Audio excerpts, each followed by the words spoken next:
เมื่อพระเยซูเจ้าจากพวกลูกศิษย์คืนเมื่อหาพระบิดาเจ้าสวรรค์นั้นสิ่งที่พวกลูกศิษย์เหลืออยู่ก็มีเพียงแต่ความทรงจำอันดีงาม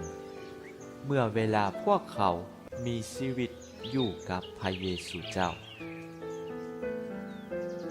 และโดยเฉพาะแม่นวาจาของพระองค์ที่บอกสอนพวกเขาวาจาที่พระเยซูเจ้าบอกสอนพวกลูกศิษย์เป็นวาจาแห่งหัก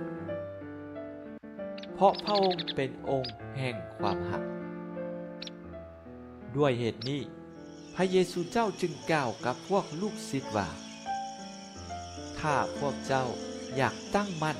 อยู่ในความหักของเฮาให้พวกเจ้าถือตามวาจา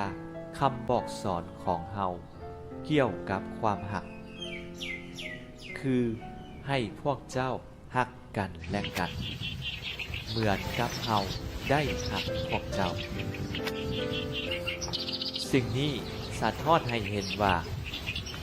ความหักเป็นสายสัมพันธ์ที่สามารถเชื่อมต่อ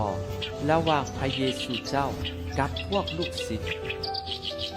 เช่นเดียวกับสายสัมพันธ์ระหว่างพระเยซูเจ้ากับพระบิดาสำหรับพวกเราผู้เป็นศิษย์ของพระเยซูเจ้าก็เช่นเดียวกันแม้นความหักที่พระองค์มีต่อพวกเราและความหักที่พวกเรามีต่อพระองค์นั้นเป็นสายสัมพันธ์ทำให้พระเยซูเจ้าสถิตอยู่ในพวกเราและพวกเราอยู่ในพระองค์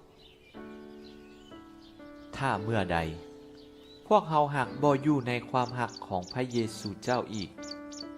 คือพวกเราบ่ถือตามพระบัญญัติและคำสอนของพระองค์เมื่อนั้นพวกเราก็ตัดขาดสายสัมพันธ์กับพระเยซูเจ้าและพระบิดาหรือว่าอีกอย่างเมื่อพวกเรากระทำบาปพวกเราก็ตัดขาดสายสัมพันธ์ระหว่างพวกเรากับพระเยซูเจ้าและพระบิดานั่นเอง